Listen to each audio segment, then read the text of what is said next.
Hey guys, welcome back to another episode of SumPy. And today we are going to be looking a bit at the binomial expansion. We'll be starting from 2019, and this question, because it's module 2, this is one of the first questions in the second section of your paper, and it's binomial. So this entire video will be on binomial expansions. So let's get right into it. Now on screen, before we begin with attempting any questions at all, I want you guys to know that, or perhaps recall, that when you are doing the binomial expansion, that sometimes your expansion can come in one of two forms. The first form being the more popular one, where your power n is a positive integer, that is a whole number, or sometimes that power can be a fraction or a negative value. So based on the conditions that your question comes in, you have to be very, very strategic in knowing which one of the formulas you need to use. So one of the first questions we saw popping up in 2019 is we have that power being a nice, lovely, positive value.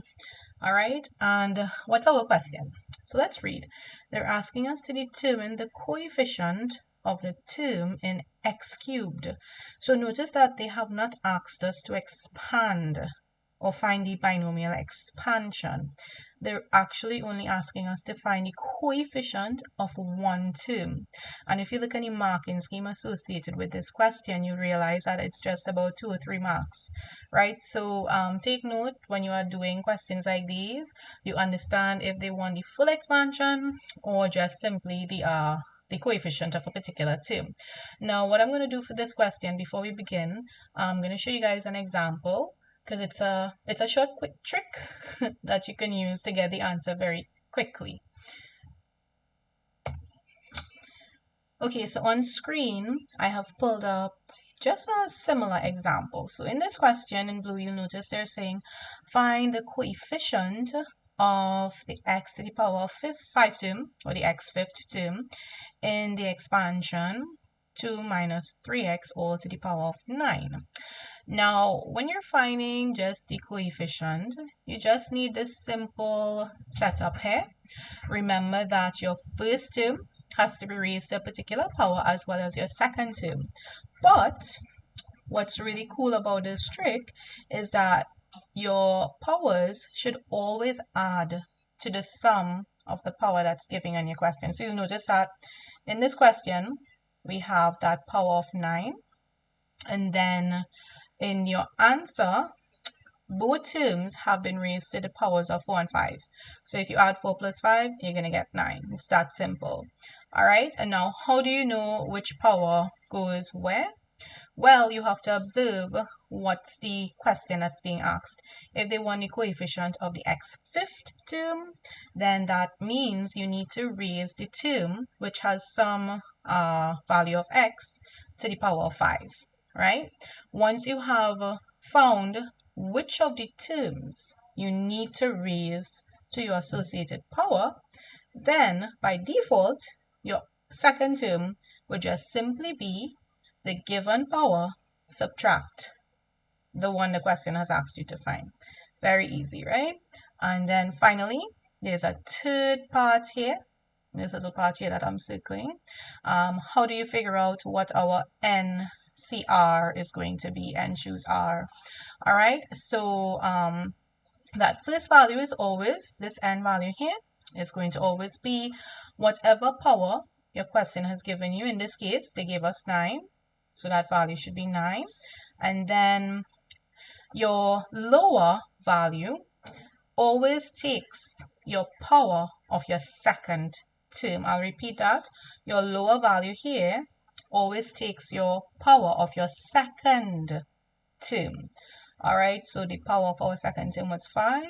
So therefore, this value should be 5. Okay, nice and simple.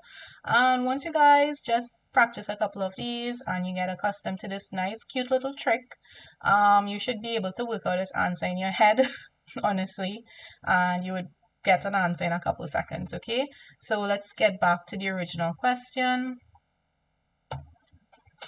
All right, so on screen, they would like us to find the coefficient of the term in x cubed. So let's start by stating that the term in x cubed is given by, so we have two terms, the first one being 3x.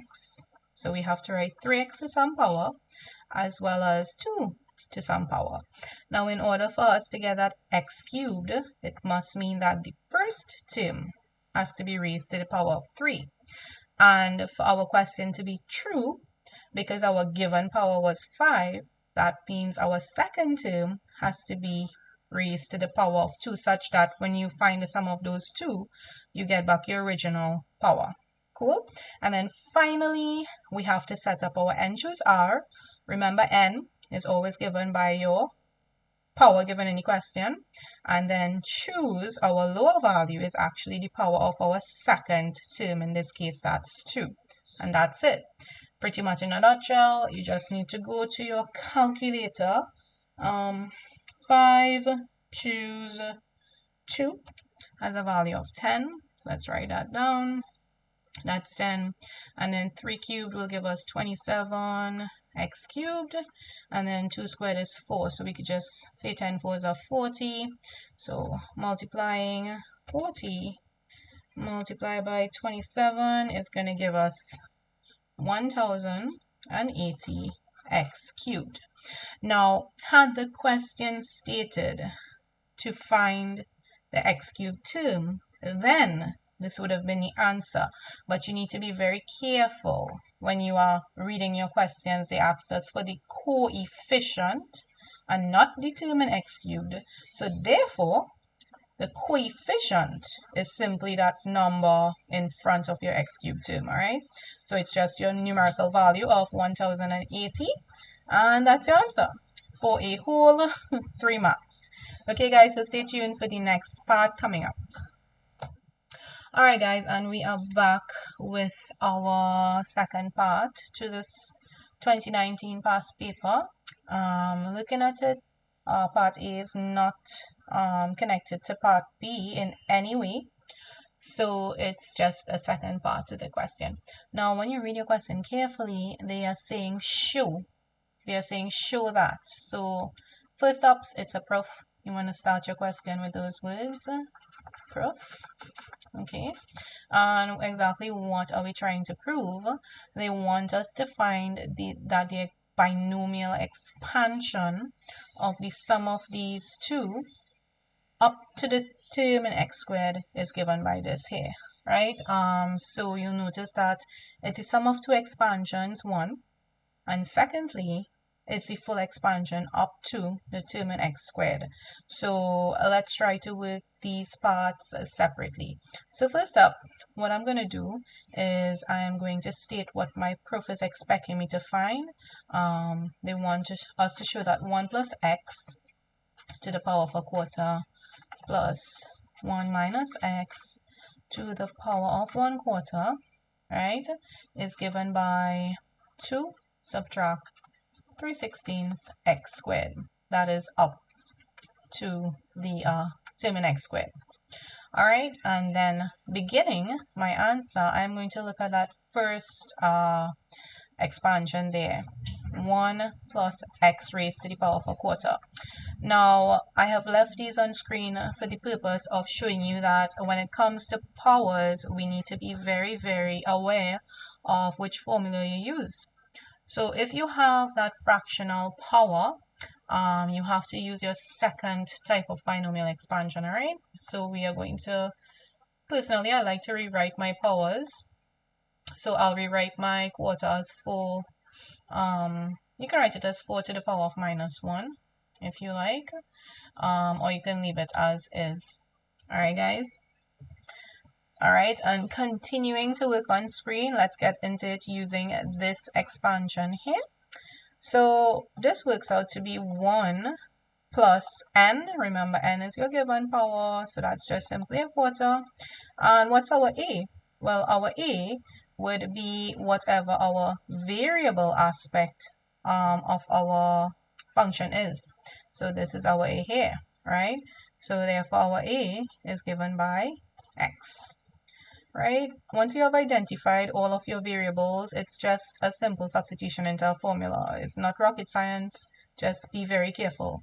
All right, so going down the road here, we have our third term will be n is a quarter, so it'll be a quarter by a quarter subtract 1, that's just -3/4.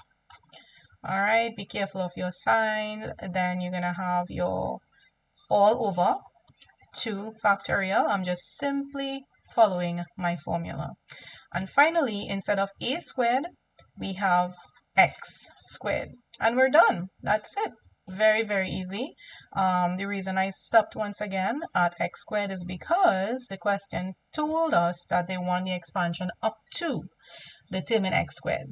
All right, so I'm simply going to repeat this for my second expansion, and then we are simply going to add them up together. So stay tuned. I'm just going to do that part up next. Okay, so we're back. So on screen, I have done in purple, I've done the second expansion, very similar to the first. It's just a repeat, except I changed one sign. That is the sign over here. All right, so now what happens is that you have to use your value of a in the second expansion as -x instead. That's the only little tweak. And of course, I went on to expand using my calculator, right? Now, the question is asking us to find the sum of these two expansions up to determine x squared. So I'm going to erase this here, this little line, all right? And I'm going to put a huge addition sign. And let's see what ends up canceling. All right, so I will write down over here that we are adding this expansion to the first one. So adding those two expansions together, let's see. You have 1 plus 1, that gives us 2. You're going to have plus x on 4 being eliminated with minus x on 4. And then we have 2. So you're going to have subtract 2 of this last term, 332 x squared. And that simplifies very beautifully to our answer of 3 on 16 x squared. And there you have it. That's exactly what the question has asked us to prove. And that's your answer. So make sure to end your proof with your QED box. Was there any other ways you could have worked this question? Well, you had no choice but to use the second type of expansion, but of course your steps in terms of your algebraic steps, you could have eliminated some of them, especially some of you guys may be able to work certain aspects in your head, and that's fine, but try as best as possible to show working where it is necessary, right? All right, so stay tuned for the next part. I believe 2019 has one more binomial expansion. All right, guys, so next up, part 2 is related to part 1, just before this, and they have said hence. So hence means definitely use your previous question to get your answer. So they said hence by letting x be equal to 1/16. This is a clear example of approximation. And when it comes to approximation questions, it's just a matter of being able to rearrange your expression into a format that looks similar to what they're asking you to find. So if we let's write down that let x be equal to 1/16, right? And let's see what we have. We have 1 plus x. So let's write that as 1 plus 1/16, just a basic substitution there. And it's to the power of a quarter. Okay? And then continuing, we will have 1 minus 1 on 16 being raised to that power of 1/4. Now, how could we rearrange 1 plus 1 on 16 to look like the 4th root of 17? Now, let's look within brackets. We have, what's that improper fraction, a mixed number there. Let's just turn this into an improper fraction. So 1 plus 1 over 16, that's just 17 over 16. All right, and right away you can see your answer coming to light there. This is all raised to the power of 1/4.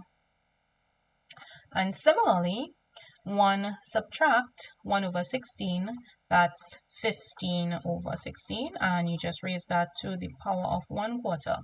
Now, the only thing that's missing is the fourth root, but you guys should be able to recall that the power of a quarter converts something into a fourth root. So we are going to take the fourth root of both your numerator and your denominator here. So you're going to get the fourth root of 17 all over the fourth root of 16. Now, the fourth root of 16, I'll take it to the side for those of you who can't remember, for whatever strange reason. The fourth root of 16 is 2. All right. So on that denominator, I'm actually going to write that value of 2 straight in there. No need to show working for that. And similarly, 15 to the power of a quarter can be rewritten as the fourth root of 15. And on your denominator, you have 16 to the power of a quarter. That's also 2. Now you have a common factor there for half. So I'm going to factorize out my half so that we are left with the fourth root of 17 plus the fourth root of 15. And I am singing my way because I'm so happy. Because what we have in brackets is exactly what the question is asking us to find, right? So going back to that hence part over here, you can see that the sum of these two expansions up to the term in x squared is equal to 2 subtract 3 over 16 x squared. So what we're going to do is we are going to combine that with what we have just generated so that we can find an approximation for what's within brackets here. So let me just scroll up a bit. All right, nice.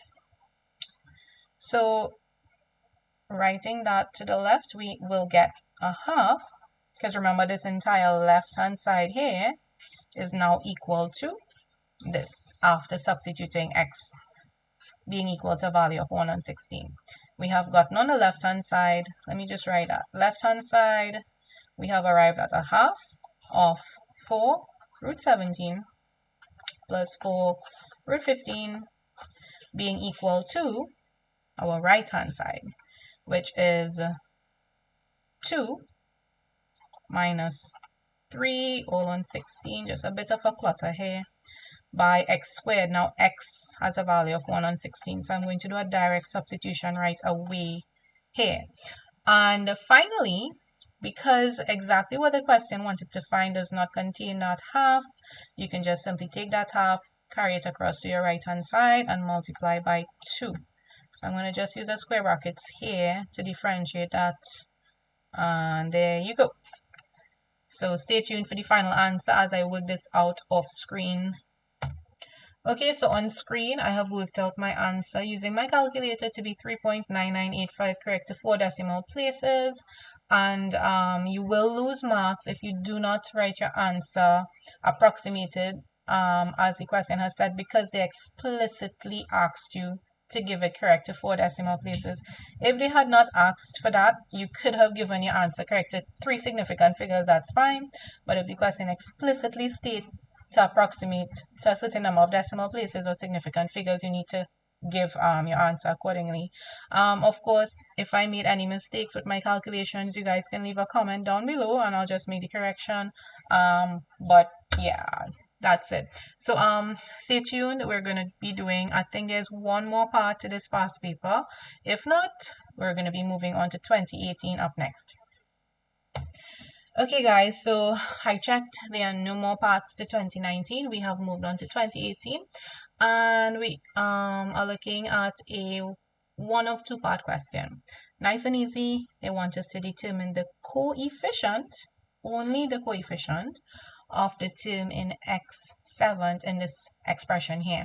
Now we have a whole number as the power, so your expansion is going to take that format.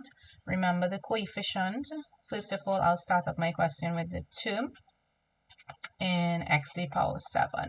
Now this one is just a bit tricky because within brackets we have some of those terms being raised to powers as well. So you have to think of it like this. If I were to raise my first term to the power of 8, it means my second term would be raised to the power of 0 there. So that's x to the power of 16 on the top. You would have x to the power of 0 on the denominator, right? So when you're attempting this question, you just need to consider that aspect of it. Now, what power should I use here such that I am able to generate a power of x to the power of 7? Well, if we used n as 7 here, this would be 14. All right, and similarly, this would have to be 1. So you would have a 1 down here. That's not going to work. What about if we try 6? That will give us 6 to the 12. So over here we'd have x to the power of 12, and on our denominator here, you would have a power of 2. That's going to give us 12 subtract 2, that's 10. What about if we try 5? All right, 5 2s are 10. So our power here is 10. And similarly, remember, your powers have to add up to give you 8. So there should be 3 here. And that means our denominator down here, our power is going to be 3. 10 subtract 3 gives us our 7. So therefore, these are going to be the powers that you need to use. So in brackets, our n is a value of 8. Our power should be our second, taken from your second term, which is 3. Our first term of x squared is going to be raised to the power of 5. And finally, our second term, negative 3x, will simply be raised to the power of 3. And that's it. I'm going to work this question off screen and just give you the answer. Alright, so if you did your algebra properly, you expanded well, you should have gotten negative 1512 x to the power of 7. And then finally, answering your question, they wanted us to find the coefficient. Alright, the coefficient of our term in x to the power of 7 will simply be our numerical value in front, which is negative 1512. And that's it, guys, for whole, what's it? This question went for, I think it was 4 marks. For whole 4 marks, you probably would have taken a couple seconds to work on that question there. All right, so you want to aim to get full marks in questions like these, and you can retain the stress levels for when you're hitting up the integration questions, all right? But make sure when you're doing these types of questions, it's flawless as much as possible, because this is where you're going to get easy marks. All right, so stay tuned. There's actually a second part to this past paper. We're going to do it, and then we're going to hit up 2017. Hold on. This proof requires your knowledge of n choose r.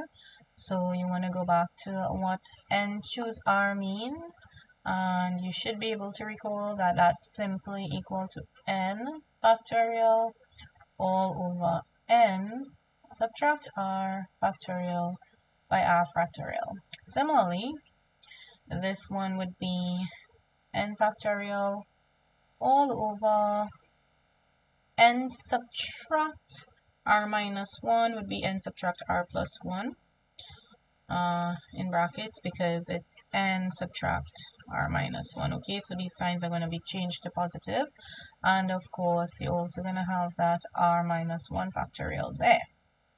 Now, what do we essentially want to prove? We would hope to get n plus 1 factorial on our numerator, and you would like to get n plus 1 plus r plus 1 plus r factorial by r factorial on our denominator. So working with the left hand side only, let's see what we are able to generate here. Now I'm going to choose to break down my r factorial. So I'm going to my working column here. I'm going to attempt to break down my r factorial into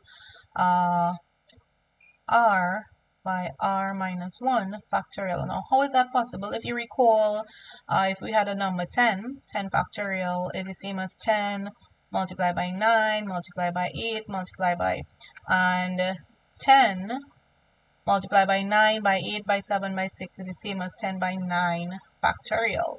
So when you're considering factorials, they are also the same as the factorial itself multiplied by one number just below it. So if you were considering it in terms of, say, n, right, n factorial is the same as n, and you go down one, n minus 1 factorial. All right, so this is very useful when you are doing factorials. Now back to our proof here.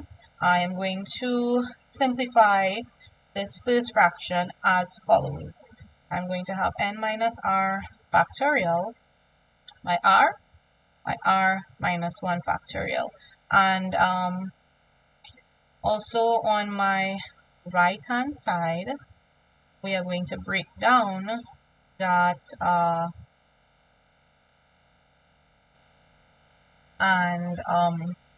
similarly we're going to break this down into n minus r plus 1 by 1 down. So 1 down will be n minus r plus 1 minus 1, which just gives us n minus r factorial. And then we're going to rewrite that existing r minus 1 factorial there. And from here, it's just a matter of factorizing. Let's see what we have in common. We have that numerator of n factorial on top. On our denominator, we have n minus r factorial, as well as we have r minus 1 factorial present there. And after factorizing out our commonalities, we would have 1 over r remaining on our left, and then we will have 1 all over, let's see, we will have 1 over n minus r plus 1 remaining after factorization. And then we're going to find a common denominator here. So we're going to get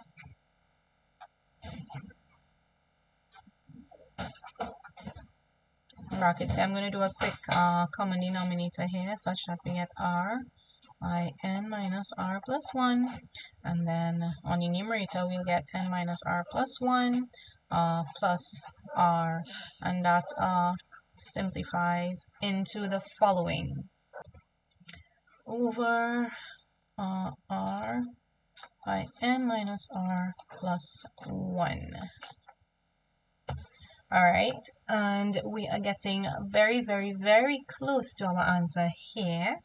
Now you must keep in mind that this little trick here, if you're finding out the factorial of something, it's the same as that number and down 1, n minus 1 factorial. So let's consider our n factorial here, and next our n plus 1. Now let's just say we had n plus 1 factorial. That's the same as n plus 1 and down 1, which is n factorial. And you can see we have that on our numerator. Therefore, we can rewrite our numerator as, if we were to remove these brackets here, such that we have a continuous numerator, then our numerator simply becomes n plus 1 factorial. And similarly with our denominator, if you were to compare n minus r plus 1 by n minus r, I'll write that separately on the side here. If we had n minus r plus 1 factorial, that's the same as that number itself by down 1, which is n minus r factorial. And these two terms are exactly this term here. So we can use those two terms and we can bring them together as one unit, n minus r plus 1 factorial. And then we will just simply be left over with this term here. And similarly, if we had r factorial, that's the same as r by r minus 1 factorial. And you can see that happening right here. So we can replace that with r factorial. And comparing that with our answer that we wanted to generate, you can see that the only mix we have here is n plus 1 plus r. Oh yeah, this is supposed to actually be subtract r. Let me just clean that up there. N plus 1 subtract r. So once you rearrange, you can rearrange this to n plus 1 minus r here, n plus 1 minus r, and then you would have generated your final solution. So that's it, guys. That's how the proof goes. There are numerous ways of getting the answer to this proof. This is not the shortest method, but the key feature that you should be thinking about when it comes to factorials and proofs is that if you're finding the factorial of a number, you can separate it into two components by taking the raw value of that term, whether it be a variable or a number. So if you're finding 8 factorial, it's the same as 8 by 7 factorial. Always go one down. If you want to find n factorial, it's the same as n by n minus 1 factorial, just one down. Look out for that pattern popping up, and you'll be good. Memorize this proof. It comes up very regularly. And of course, I forgot to end my proof with my lovely QED box. So that's it, guys. Stay tuned. 2017 is coming up next. Okay, guys, and we're back. And we're looking at 2017. So this one is a full binomial expansion of a particular expression. And it's being raised to the power of 8. Now they're saying to expand this up to and including the term in x to the power of 4. So let's go. Now there are 3 components to every single term when you're using your expansion for a positive integer. And your first component has to deal with the n choose r. So we're going to start looking at that n value of 8. And we're going to say 8 choose 0. Then your second component will be your first term raised to your full power, and your second term, x on 8, raised to the remnant power that adds to whatever power your question has. Right? So 8 plus 0 is going to give us that total power of 8 again. And then you just repeat this process until you reach your desired expansion. So we're going to continue. I'm going to do this part off screen, and then I'll get back to you. And of course, I just made a little boo-boo with the powers. It's supposed to be 1, 2, and 3 over here. So we're going to have 1 more 2. Alright, so we are going to also have 8 choose 4, 1 to the power of 4, and x over 4 to the power of 4. And simplified, that's going to give us exactly what the question has requested. You can take your time and you can double check. You can use basic expansions using your exponent rules and so on, and you should easily be able to arrive at this answer. Okay, guys, so once again, binomial questions should be the questions and you get maximum marks in. If at the end of this video you still have a lot of issues using the expansion, you can leave me a comment down below and I'll perhaps try to do some additional examples. Okay, so moving on to the next part. Okay, and for 2017, the final part to the binomial expansion, they asked us to approximate the value of 1.0125 to the power of 8. Now, anytime you have approximation questions, it's just a simple matter of rearranging what's in brackets to make it suit what you worked out previously. So you all should know that 0.01825 is just 1/8 multiplied by 0.1. Alright, so if you were able to achieve or recognize, that 0.125 is just simply 1/8 as a fraction, then clearly you would have been able to recognize that the value of x that they would like to use is 0.1. Alright, and on your right hand side you would use your given expansion that you generated here, here, and here, and it's just a simple sum of 0.1 being your value of x. So make sure you state the value of x that you have generated to use, and straight up, it's just a use of your calculator and clean substitution.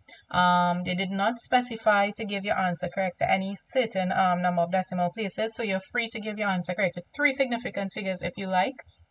But for accuracy, give your answer correct at least 4 or 5 decimal places when answering these types of approximate value questions in the future.